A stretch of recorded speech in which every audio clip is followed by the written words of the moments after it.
Hey, what's up, everyone? Welcome back to Apollo Art Analysis.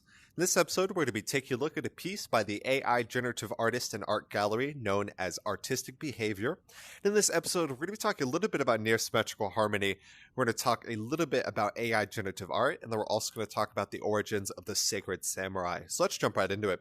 So whenever you first see this piece, you're likely going to be caught by kind of met face to face with our samurai subject here. And this is quite a confrontational composition, as it feels like if a duel is right about to begin here. And so colors within this work really energetic. It follows this kind of visceral blood red here, and then it goes more into like a yellowish kind of gold white there. And we also see, of course, a dark gray, a little bit of black as well. But the main colors that you're likely going to be caught by are going to be that visceral blood red and kind of that gold yellowish white there. And all of these are incredibly vibrant. You know, they really introduce an incredible amount of energy within the composition, and it kind of gets the heart racing like the side of First Blood there. So I think that's also important to note. Very energetic, very visceral, and it just gets your heart racing instantly. And so we also see a near symmetrical spatial composition here. And I would say symmetrical, but of course it is not perfect. There we go. Sometimes this be glitching.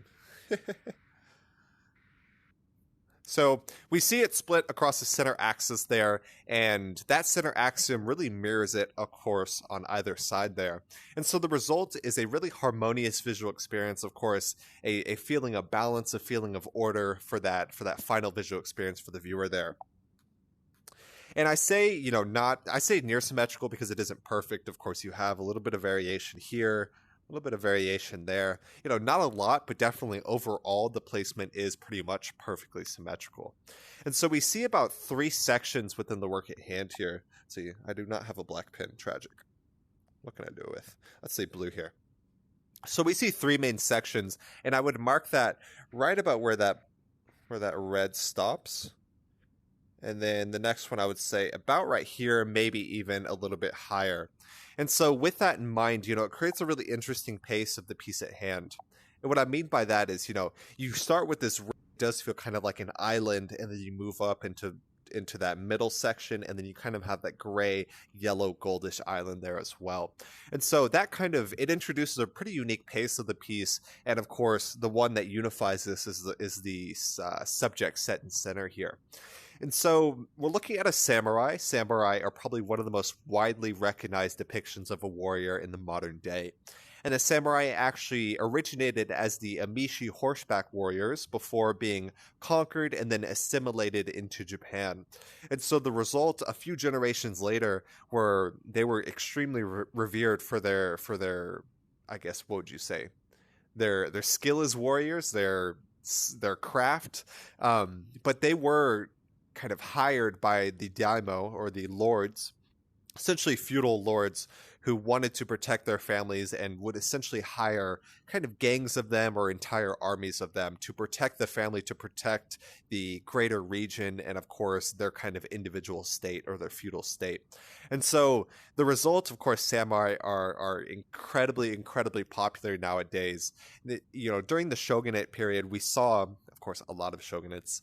We saw a kind of like a peak of the samurai's influence, and then after that they were kind of pushed into obscurity and even eventually poverty, sadly. So these samurai, even though it is one of the most popular depictions of a warrior in the modern day, nowadays, or a little bit before nowadays, that they did become quite poor, sadly, which is kind of a sad end, but it is, or I wouldn't call it an end. It was kind of a sad period in time, but nowadays it is definitely kind of preserved as an art form, preserved as a cultural art form as well. So I think that's also important to note. And so we see a sun here in the backing, and it feels very reminiscent of a halo or a nimbus here. Of course, it kind of accents or constitutes of our subject here. And the sun is incredibly important, especially in Shintoism. So in Japan, the sun is actually a female deity, and it is, it's one of the, if not the most popular deity or symbol in Japan. And of course, you see that here as well. Part of me thought this was a moon, but I am going to roll with the sun. I think it is that. It also reminds me of the nimbus, and the nimbus was kind of the energy or the light of the sun, of course, a two-dimensional disk that would always denote the divine to the densest degree possible. And so we see that here, it feels very divine, it feels very confrontational, and then it's even set with that kind of visceral blood red. So all of that creates a very, very interesting visual experience. Really caught my eye whenever I see this piece, whether it's that kind of juxtaposition or the contrast of this visceral blood red versus the harmony of a near symmetrical composition. Really, really interesting work, and I wanted to share it with you all today.